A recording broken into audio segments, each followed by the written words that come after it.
नमस्कार मंडळी, मी वैष्णवी हगावणे बोलते। तुम्ही आता मला ओळखायला लागला असाल।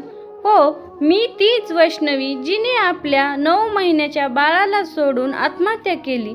पण मी खरंच आत्महत्या केली का, की मला त्या आत्महत्येसाठी प्रयुक्त केलं गेलं? आज मी तुम्हाला सर्व काही सांगणार आहे। मी आणि शशांक एका कॉलेजमध्ये शिकत होतो। आमच्या दोघांची ओळख झाली, त्यानंतर त्या ओळखीचं रूपांतर प्रेमामध्ये झालं। शशांक हगावणे हा राजेंद्र हगावणे यांचा धाकटा मुलगा। राजेंद्र हगावणे हे राष्ट्रवादी पक्षाचे माणूस, त्यामुळे रुबाबदार। पण मी मात्र फक्त शशांकलाच बघून त्यांच्या प्रेमात पडले होते। माझे वडील अनिल साहेबराव कसपटे, आम्हीही तसे श्रीमंत, पण राजेंद्र हगावणे यांच्यापेक्षा कमी। माझ्या वडिलांचे माझ्यावर जीवापाड प्रेम होतं।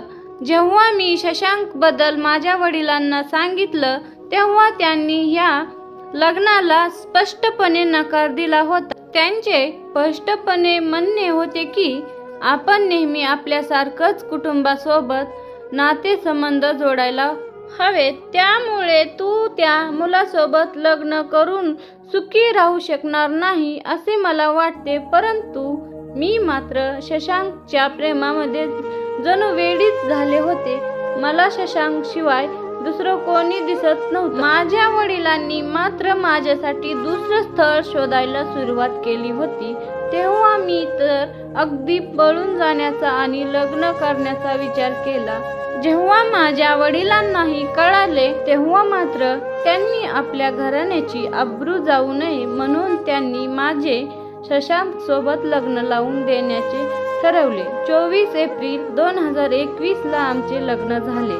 त्या लग्नातही शशांकचे घरच्यांनी इतकी मागणी केली होती, ती ऐकून तुम्ही देखील कदाचित चकित व्हाल। 51 तोळे सोनं, फॉर्च्युनर सारखी महागडी गाडी, चांदीचे भांडे आणि सोबतच स्विस गावमधील सनी वर्ल्ड मध्ये शाही पद्धतीने लग्न लावून दिलं। माझ्या आनंदासाठी माझे आई वडील सारं काही करत होते, पण लग्नाच्या अगदी दुसऱ्याच दिवशी छोट्याशा कारणावरून माझ्या सासरच्यांनी भांडण काढलं। तेव्हा माझ्या वडिलांनी माझ्या सासऱ्यांची माफी मागितली, तेही कारण नसताना। पण आता मात्र हे नेहमीच होऊ लागलं। दिवसामागून दिवस जात होते। आमच्या लग्नाला 6 महिने झाले होते। त्यानंतर गौरी गणपतीचे दिवस आले, त्यामुळे माझ्या सासूबाईने माहेरून चांदीचे गौरी आण असे मला सांगितले। सासूबाईंची ही मागणी जेव्हा मी माझ्या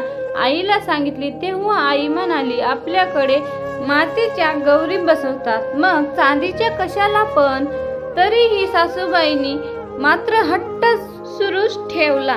त्यामुळे माझ्या आई वडिलांनी मला चांदीच्या गौरी बनवून दिल्या। खरं तर लग्नात देखील सासऱ्यांनी आम्ही राजकारणातील मोठी माणसं आहोत, या समाजात आमची प्रतिष्ठा आहे, मोठमोठी लोक लग्नाला येतील, त्यामुळे लग्न चांगलं झालं पाहिजे, हुंडा जास्त मिळाला पाहिजे, लग्नात मुलाला तुमच्याकडून मोठी गाडी देखील मिळाली पाहिजे, मोठमोठे नेते आमच्या लग्नाला येतील, म्हणून मोठ्या धूमधडाक्यात लग्न व्हायला हवं। कुठेतरी हे सगळं माझ्या वडिलांना पटत नव्हतं, परंतु माझ्या चेहऱ्यावरती आनंद बघून त्यांनी सारं काही केले होते। आता तर ते माझ्या सासरच्या लोकांचे सगळ्या अटी एका मागोमाग एक मान्य करत होते। परंतु आता नवरा सोडून घरातील सासू सासरे यांना वागण्यात थोडा थोडा बदल मला जाणवायला लागला होता। या सर्वांमध्ये सगळ्यात जास्त त्रासदायक होती ती माझी नणंद करिश्मा। ती तर नणंद या नावाला जणू काळिमाच आहे। तिला तिच्या वहिनीने चांगलं राहिलेले पटत नव्हते।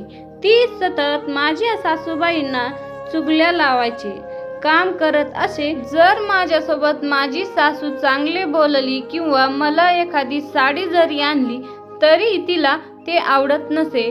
ती लगेच भांडायला सुरुवात करत असे। पण ती देखील एक मुलगी आहे हे मात्र ती कदाचित विसरत होती। एक स्त्री स्त्रीची शत्रू कशी असू शकते हा प्रश्न मला नेहमी पडत असे.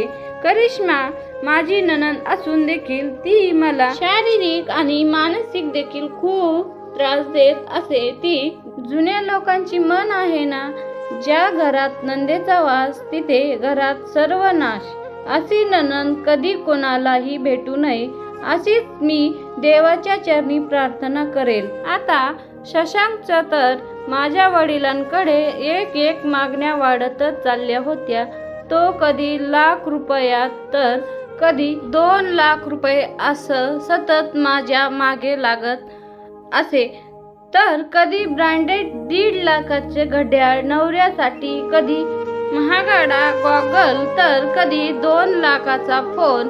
त्याच्या मागण्या हळूहळू वाढत होत्या, पण माझ्यासाठी आई वडील ते सर्व पूर्ण करत होते. स्वतःच्या या त्रासामुळे आता माझी मानसिक स्थिती देखील ढासळू लागली होती. मी आता माहेरी नवऱ्याबद्दल सासऱ्याच्या लोकांबद्दल सांगू लागले होते. ते लोक मात्र त्रास देतात असं मी म्हणू लागले होते. माझ्या मनाला मी एकदा सांगितले, मामा शशांक सोबतचा माझा निर्णय चुकीचा होता. पण आता काही हातात राहिलं नव्हतं. एक तर मी प्रेमविवाह केला होता, त्यात सासरची मंडळी मला असा त्रास देत होती. काय करावं हे कळत नव्हतं. त्यातच आमच्या लग्नाला 1 वर्ष झाले. मला दिवस गेले. मी आनंदाची गोष्टी शशांकला सांगितली, परंतु शशांकनं माझ्या चरित्रावरती त्याच्या बहिणीचं ऐकून संशय घेतला. हे मूल माझं नाही असं तो मला म्हणू लागला. आता मात्र मला काय करावं ते समजेना. आपण ज्या नवऱ्यावरती विश्वास ठेवून या घरात आलो तोच नवरा आपल्या चरित्रावरती संशय घेत आहे. या गोष्टीचा मला खूप धक्का बसला. गरोदरपणामध्ये माझी नणंद आणि माझी सासू माझ्या तोंडावर थुंकत असं खूप विचार करून त्या दिवशी विष पिऊन मी स्वतःला संपवण्याचा निर्णय घेतला. पण शशांकने जेव्हा मला असे पाहिले तेव्हा त्याने घाईतच आपल्या बहिणीला घेत मला हॉस्पिटलमध्ये दाखल केले. मी त्या दिवशी वाचली तेव्हा शशांक व त्याची बहीण घरी निघून गेले. तुमची मुलगी तुम्हाला राहू द्या, आम्हाला नांदवायचं नाही असे माझ्या आई वडिलांना सांगितले गेले. मी आपल्या आई वडिलांसोबत माहेरी आणि माझ्या वडिलांना म्हणू लागली, माझी चूक झाली की मी त्याच्यासोबत आता परत जाणार नाही. परंतु मी गरोदर होती. माझ्या वडिलांना माझा संसार वाचवायचा होता. आपण त्यांच्या मागण्या पूर्ण केल्या. इतकं मोठं लग्न झालं आणि मुलगी जर अशी घरी राहिली तर नातेवाईकामध्ये आपली इज्जत जाईल.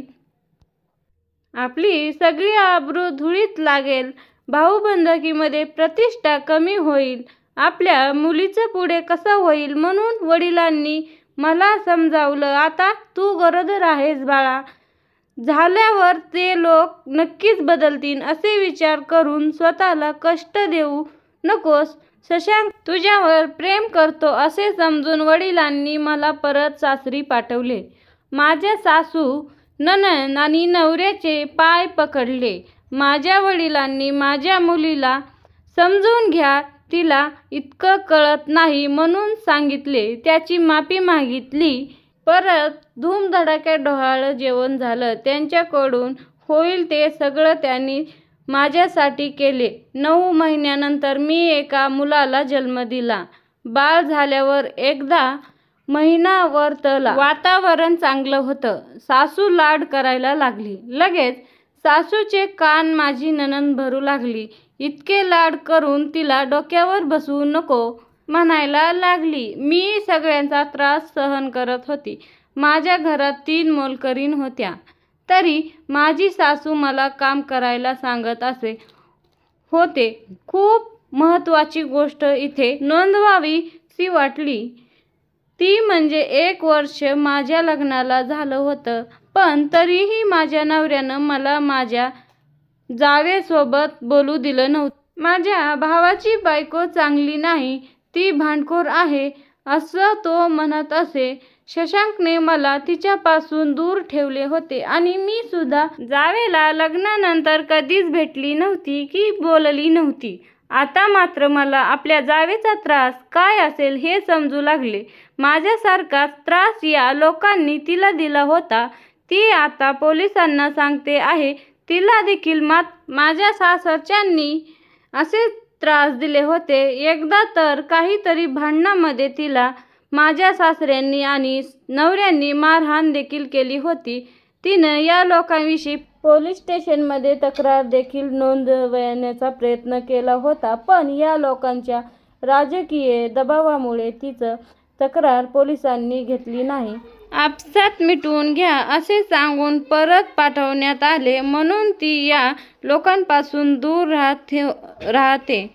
मला आता समजले, या अगोदर देखील जर मी या विषयावरती शशांकशी बोलायला गेले तर तो नेहमी मला दामदटी करत असे, शिवाय मारहाणी देखील करत असे. तो फक्त मला माहेरून पैसे आणायला सांगत असे आणि मी सुद्धा नवऱ्याने सांगितल्याप्रमाणे माहेरून पैसे आणत असे. माझे वडील सुद्धा मुलीला त्रास नको म्हणून मी जे मागेल ते देत असे. त्यांचे फक्त एकच इच्छा होती, आपल्या मुलीचा संसार सुखाचा होताना पाहायचं. हळूहळू माझं बाळ 6 महिन्याचं झालं, पण माझा हा त्रास मात्र काही कमी होत नव्हता. बाळाकडे पाहून मी सारं काही सहन करत होते. आज नाही तर उद्या ही परिस्थिती बदलेल आणि सर्व काही व्यवस्थित होईल, ही एकच आशा मनाशी बाळगून होती. बाळाकडे पाहून मी जगत होते, परंतु माझी नणंद सासू मला खूप त्रास देत होत्या. आमच्या घरातून निघून जा, आम्ही आमच्या बाळाला सांभाळतो असे म्हणत होते आणि त्यांची साथ शशांक देखील देत होता.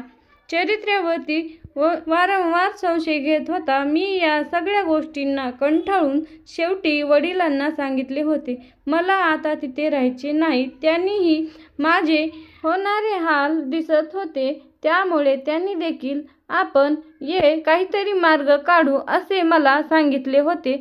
पण त्याच वेळी शशांकने माझ्या वडिलांना 2 कोटी रुपये द्या, मला फ्लॅट घ्यायचा आहे असे सांगितले.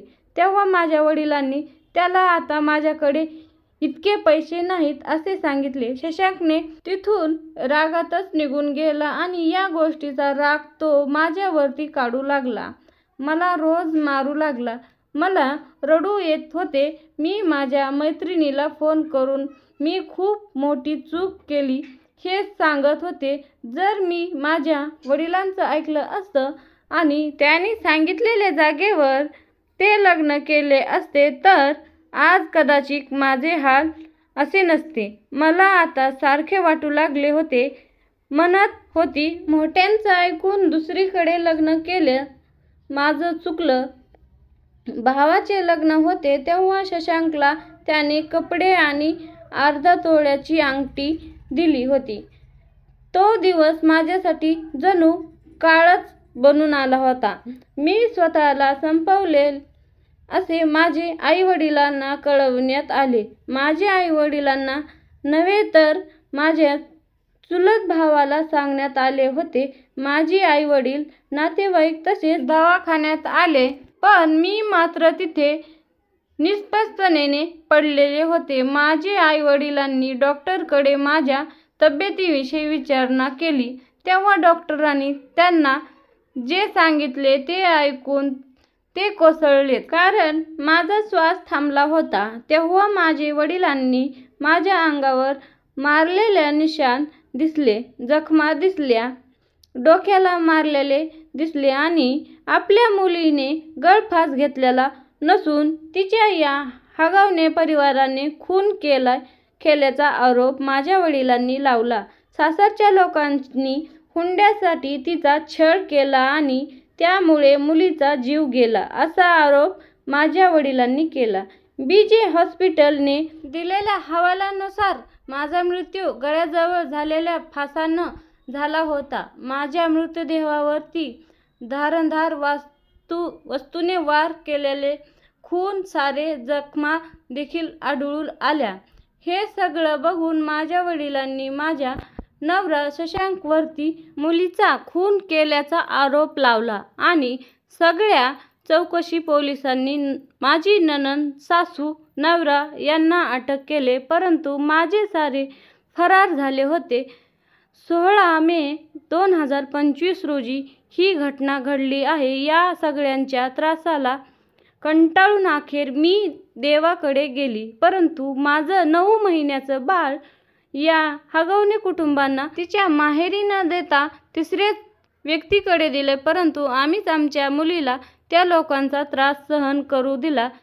तिला समजवले, नांदायला पाठवले आणि याचाच फायदा त्या लोकांनी घेतला. त्यांनी जे मागितले ते आम्ही त्यांना वेळेवर पुरवलं आणि म्हणूनच त्यांनी आमच्या मुलीला संपवलं. परंतु आता आमच्या मुलीचा मुलगा आमच्याकडे राहावा, त्याचा सांभाळ आम्ही करू शके असं रडून रडून माझे वडील म्हणत आहेत. माझे बाळ कुठे आहे याचा तपास लागत नव्हता. माझ्या मृत्यूनंतर माझे 9 महिन्याचे बाळ निलेश चव्हाण या व्यक्तीकडे माझ्या सासऱ्यांनी सोपवले होते, जे आता सुखरूपपणे माझ्या आईवडिलांकडे सोपवण्यात आले. आपली लेकच जणू आपल्याकडे परत आली असा आनंद माझ्या आईवडिलांच्या चेहऱ्यावर दिसत आहे. पण मला एक प्रश्न तुम्हाला विचारायचा आहे. कोणती आई अशी आहे की जी आपल्या 9 महिन्याच्या बाळाला सोडून स्वतः आत्महत्या करेन? सासरची माणसं ही वयाला असताना ती आपल्या बाळाला त्यांच्याकडे सोपवून स्वतः हे जग सोडून जाईल का?